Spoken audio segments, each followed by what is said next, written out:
me.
Good morning, Teresa.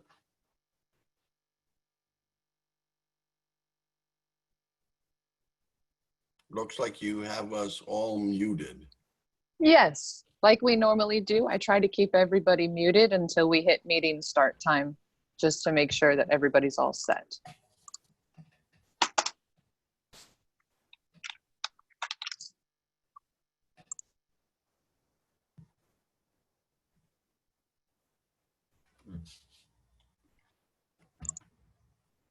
Teresa? Yes, You sir. have us all muted. Like I said, yes, I remember I keep everybody muted at first so that once we start the meeting, you have the floor and then everyone else has to raise their hands or type in that emoji so that we only have one person speaking at a time. Got it.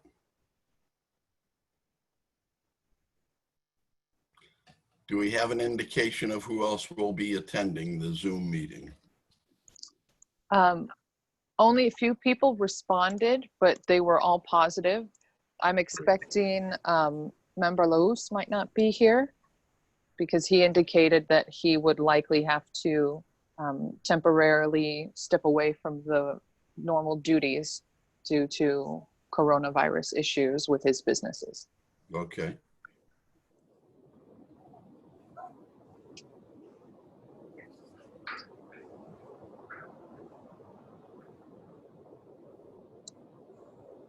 So we have 4 members, myself included, in attendance.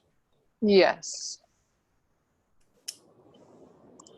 So that's a quorum. Do we want to wait 2 more minutes?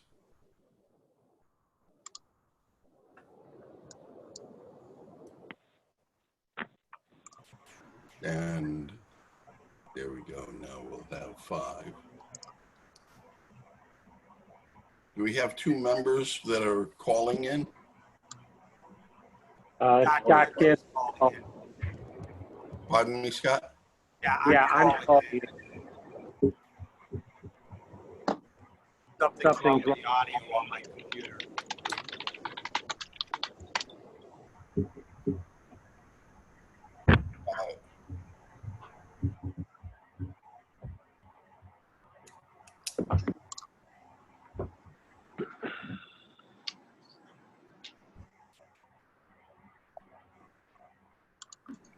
Okay. I will call this meeting of the Woonsocket Redevelopment Agency to order. Will the secretary please call the roll? Okay. Roll call. Chairman Doug Brown. Here. Vice Chairwoman Jean Budnick. Here, okay. Member Barbara Scanlon. Okay, here. Member David Knabb. Here. Member Paul Gould. Not here. Okay. Member, there we go, Richard Levesque. Here. Oh, great.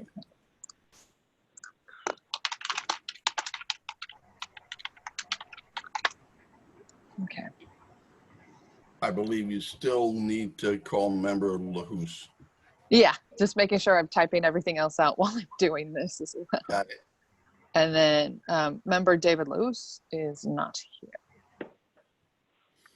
Okay, first item on the agenda is approval of minutes from the June 11th, 2020 meeting. What is your pleasure? A motion to approve. I second it. Motion by member Scanlon. It's been seconded to approve the minutes of the June 11th, 2020 meeting. All those in roll call? So we have Chairman Doug Brown, Yes. Vice Chairwoman Jean Budnick, Yes. member Barbara Scanlon, Yes. member David Nab, Yes. member Richard Levesque. Yes. Okay. Great.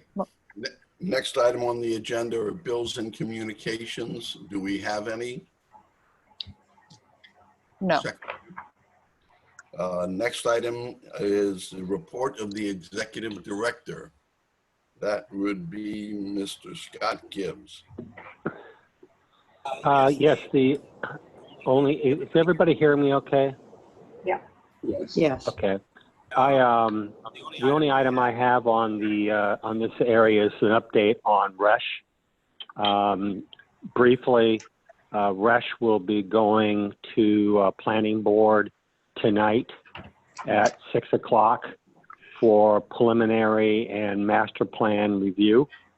And it's the project, assuming they get through that okay, then it will go to final approval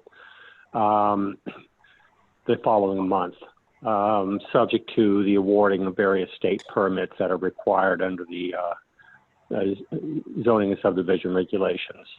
RESH is also scheduled, I should say the tax stabilization agreement is also scheduled to go before the city council next Monday, the 13th. So assuming that the TSA is approved, and assuming we get through the planning board process, okay, then the project moves to the next stage, which is really, final approval and execution. State permits we probably would not have in place until July, August, probably late August. So the project couldn't commence until state permits are all in place, mainly DEM permits. So that's all we have on RESH, unless anybody has a question. Are there any questions for the executive director? Hearing none, we'll move on to unfinished business, 20-R-02, the appointment of Mr. Samuel Budway as agency counsel. Yeah, this is a constant staple on the agenda. Mr. Budway did submit a proposal with an hourly bill rate. I am going to have to engage Mr. Budway in a more refined conversation regarding what the scope really is. His scope was all-encompassing and, quite frankly, very expensive and really kind of premature, I think, to where we are right now. So I am going to be reaching out. I did have a conversation with Sam last week.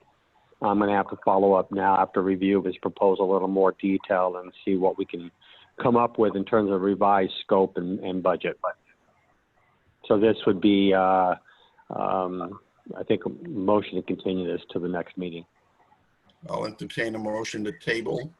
Motion to table. Motion by member Levesque, seconded by the chair. Roll call. Okay. Chairman Doug Brown, Yes. Vice Chairwoman Jean Budnick, Yes. member Barbara Scanlon, Yes. member David Nab, Yes. member Richard Levesque. Yes. Okay. Great. Moving on, new business. We have 20-R-12, authorization of payment of state permit fees for the RESH project. What is your pleasure? Well, could I provide some background on this, Chairman? Sure. Okay. The resolution is authorizing payment of state permits relating to the Rhode Island Commons Corporation Site Readiness Grant. Just as a little background information, EDFRI partnered with the city and we secured a state grant under what's called the Site Readiness Program. The purpose of this program is to deal with planning and permitting issues relating to strategic sites throughout the state, with the intent to basically make those sites, quote unquote, shovel ready. The state really has a very significant problem in available sites for new business investment. And a lot of those sites are not highly marketable because of a variety of permitting issues and engineering issues. When we got that permit the grant, and that grant was specifically for lot 51A, lot 1, because that's the subject RESH site, because it is the highest, most visible site in the city for development. We, at the same time, the city started engaging in conversations around RESH, which really gave us an opportunity to design around RESH's needs. There are 2 state permits that are required in order to develop this site. Those relate to the Rhode Island Department of Environmental Management under their preliminary wetlands determination and soil erosion sedimentation control, so stormwater management systems. And 2, the site would have to tie into stormwater systems in Minden Road, so there is a requirement for what's called a physical alterations permit from the Rhode Island Department of Transportation. Both these permits would be required whether it was RESH or anybody else. And quite frankly, both these permits would be transferable to another development on that site. So we received the grant at 48.5 from the state. That was sufficient to effectively pay for the full engineering of this property. However, there are some permitting costs which are not within the budget, which need to be paid for. One is a $3,000 permit to DEM, permit application fee for wetlands. And the second one is what I previously referenced, a $1,500 permit request to the Rhode Island Department of Transportation under the physical alterations permit. So the request is authorization to pay 50% of those 2 fees. The other 50% would be paid for by the other property owner in this area, which is First Minden Corporation LLC. So you're requesting payment of 50% of the 2 fees, which total. That's correct. Which total. No, that's correct. I'm sorry. The total fees for those 2 state permits are $4,500. So the request is $1,500 that would be paid for DEM, which is 50%, and $750 for DOT, which is 50%. Got it. For the record, because of the timeliness of the permitting requirements for this project, the Economic Development Foundation of Rhode Island, which is not getting paid anything for this project, advanced the monies to the state just because we couldn't delay anymore. So although we're paying these permit fees, they're actually reimbursements to EDFRI, and documentation on those payments have been provided to Teresa. Okay. So technically the motion should be payment of $2,250 to the EDFRI, the Economic Development Foundation of Rhode Island, for reimbursement of 50% of the 2 permitting fees, one to Rhode Island Department of Transportation and the second for the wetland, correct? That is correct, Chairman. Okay, do we have a motion to that effect? One second, Chairman. Vice Chairwoman, you have your hand up. Did you want to say something? No. Okay, then I'll put that back down. Never mind. I'm sorry. So back to the motion. I apologize. I'll make a motion to approve. Member Nab makes a motion to approve. Is there a second? I'll second it. Seconded by Member LeVake. Further discussion? Hearing none, roll call. Okay, Chairman Doug Brown, Yes? Vice Chairman Jean Budnick, Yes. Member Barbara Scanlon, yes, Member David Nab, Yes. Member Richard Levesque. Yes. Great. And Next. Chairman Brown, I just want to reiterate, not to be redundant, although my wife accuses me of being redundant all the time, is that these permits, once secured, although could be used as part of the RESH project, if something happened with RESH, they are applicable to another project which is consistent with the site readiness grant that the state gave us. Good. So even if Rush withdrew from their proposed development of this particular lot, the permitting fees that we're sharing would be applicable to any other potential tenant, correct? That is correct, because effectively we've done a full engineering of the site, including full soil erosion, sedimentation control, and stormwater. That would be usable for any company that would come into that site. If they developed less of the site, that is, they didn't have as much, impervious material, we still have everything engineered for a full build out, so it would be applicable. Nobody's going to be able to come in and develop the site for even a greater area than what's being proposed by RESH under zoning and subdivision regulations, so it will cover everything. Very good. Any other questions of Director Gibbs? Hearing none, moving on, we have a discussion of the Highland Corporate Park covenants, which we spent some time with at our last meeting. Director Gibbs. Yes, we had a conversation about two separate issues in the covenants. One is the maintenance of common areas, and the second is the resale of properties. As a result of that conversation at the last meeting, I developed a draft letter that would be sent out to, the letter on the common areas would be sent out to all property owners in the expansion area of Highland and Woonsocket. And then the second letter would only be sent to the two relevant properties that were purchased from the redevelopment agency but have not been developed yet. So I'm providing these letters for review because I know there's a concern that, we don't come across too heavy-handed on this, but at the same time, we have to be responsible as the declarant of covenants to live up to the requirements of those covenants. Okay. Now, we also talked about previously that we needed to get a confirmation from a title search that the covenants were appropriately recorded and therefore serve as appropriate public notice about these covenants.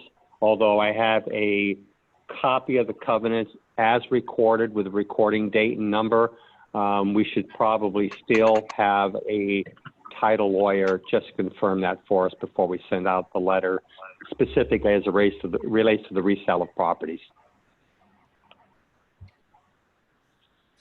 Okay, so there are two letters, both dated July 9th. I don't believe either one of these are particularly time sensitive. Is that correct? That is correct. We would be looking at the issue of maintenance to start commencing in 2021 as discussed. So therefore that process would commence in late February, early March, where we would develop a budget, send that budget to the property owners, and then ask for a meeting just to have a discussion around that. The other one, though, on the resale of properties, I see as more timely.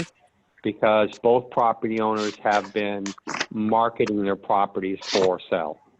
Okay. So we can, we can delay the letter to, regarding the maintenance fees, but getting the letter to the property owners of those two parcels, that has some sense of urgency to it. I believe so, yes, since they are on the market. They have been on the market for a long time, I might add. Pardon me? I believe there was a question. Oh, I'm sorry. No, I'm sorry. I'm in an office. Don't mind me. Okay. So let's concentrate for the time being on the letter to the owners of the two parcels. That letter's got 3 paragraphs to it, and it's dated July 9th. And it's informing the owners of those two parcels that the redevelopment agency plans to exercise the covenants that are in the Highland expansion area. Is that correct? Well, I wouldn't say, we're just basically making the appropriate property owners aware of the existing provision in the covenants and their responsibility to notify us if they do have an offer to sell. That they have to come back to us. So it's just basically notifying them something they should already be aware of, but just bringing it to their attention because I don't think they're paying attention to it. Do we need a vote of the agency to approve this particular letter? Well, you don't need a vote to approve the enforcement of the covenants because of your legal obligation.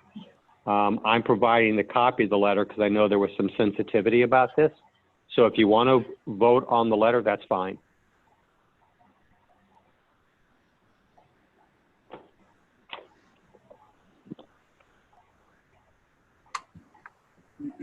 Do we have a motion to approve the proposed? I make a motion that we send the letter. I second. Motion by Member LeVake, seconded by Vice Chair Budnick. Discussion? Roll call? Okay. Chairman Doug Brown, Yes. Vice Chairman Jean Budnick, Yes. Member Barbara Scanlon, Yes. Member David Knapp, David? Yes. Member Richard Levesque. Yes. Yes. Great. And the motion passes.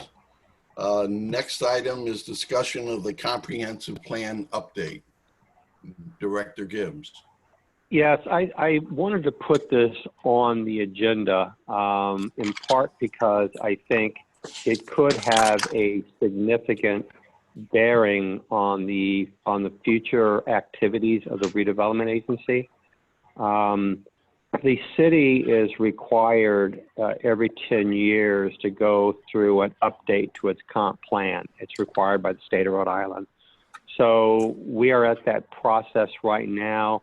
We have secured proposals from consultants to do this work, and we are scheduled to interview the 3 finalists next week. That group will then commence over the next several months reviewing all the necessary or existing plans, policies, and data regarding the city as sort of a benchmark to then start preparing both a vision for the city as well as the various strategies that have to be put in place to make that vision happen. That's obviously not just developed by consultants. They are facilitators, and there will be a very active public input process as part of that. And clearly the redevelopment agency is one of the stakeholders that needs to be involved in that process. The reason I think it's relevant is, and I have to kind of footnote this. I am the interim director for planning and development. I am not the permanent planning director for the city. So I don't want to get too far over my skis here. But clearly I have some very strong thoughts as it relates to the redevelopment agency and redevelopment districts. I think there is an opportunity to rethink the current districts and to come up with a more comprehensive district for a significant portion of the city, in part because I believe that there are quite a few locations within the city that would meet the requirements established by the legislature for redevelopment districts. I strongly believe, and this has been something that's been done in other locations throughout this country, that the redevelopment agency has a great potential to be an effective development arm on behalf of the city to deal with opportunities that are, you know, ample opportunities out there that we can get involved with. So I think that as part of this process of the visioning, when they start looking at strategies going forward and how to make this happen, I think the use of redevelopment districts is one of those strategies that's going to be front and center, along with a couple others. So I know there's always been a question from agency members as to, so what is our future? What is our role? And my answer to that question is, if I had the ability to wave a wand, which I never do, that it would be a very expansive role. But that has to be really thought out organizationally and strategically. And of course, the comp plan is going to go through presentations, probably a couple presentations and a final vote by the city council, because it's going to require, basically, the city council has to approve the adoption of the comp plan. But I just wanted to give you a heads up that that's clearly, I think, something that's going to surface in your input and involvement is going to be very important. Got it. Time frame for the next few months? Yeah, the first 2 to 3 months are going to be data collection and sort of teeing up the process. So I see really probably, I'd say January, we're going to probably see this really kick off. The total, in terms of public engagement, the total comp plan process is going to take 15 months. So it's a very long process, but it needs to be because it's a living document for the next 10 years, and it's going to drive any modifications to the city's zoning ordinance and subdivision regulations as well. So I would think that in terms of redevelopment agency involvement, it will probably commence in January. Got it. Should be a very interesting process. I think so. I've been very critical of comp plans in general throughout the state because I find them to be documents that only appeal to planners, and they sit on. And they seem to be restrictive by nature. Yeah, and it's sort of like this bureaucratic knee-jerk response.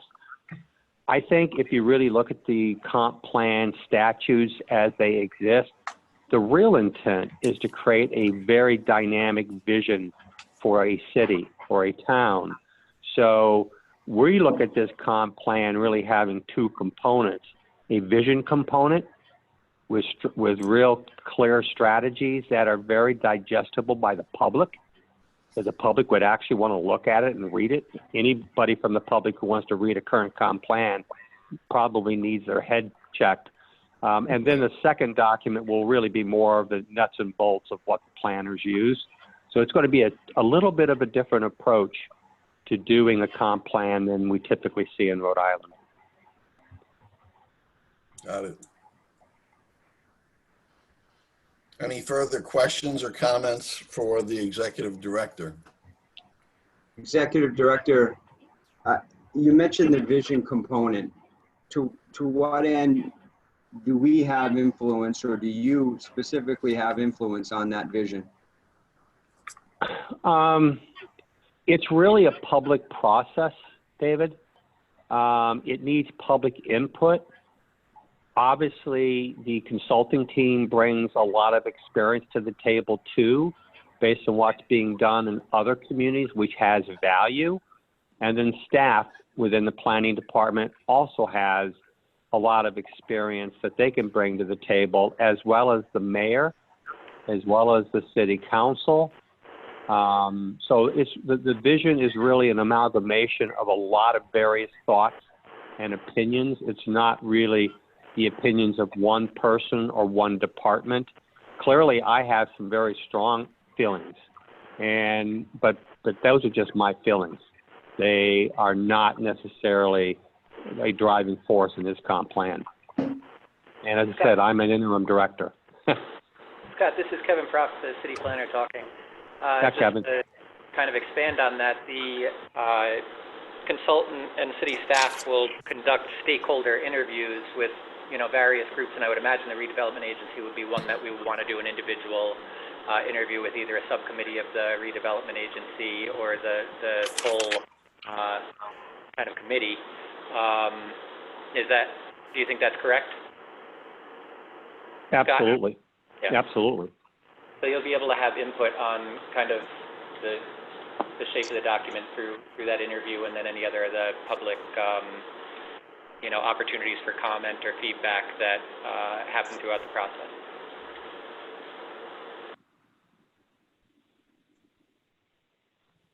Scott, you mentioned the interim term twice in your conversation.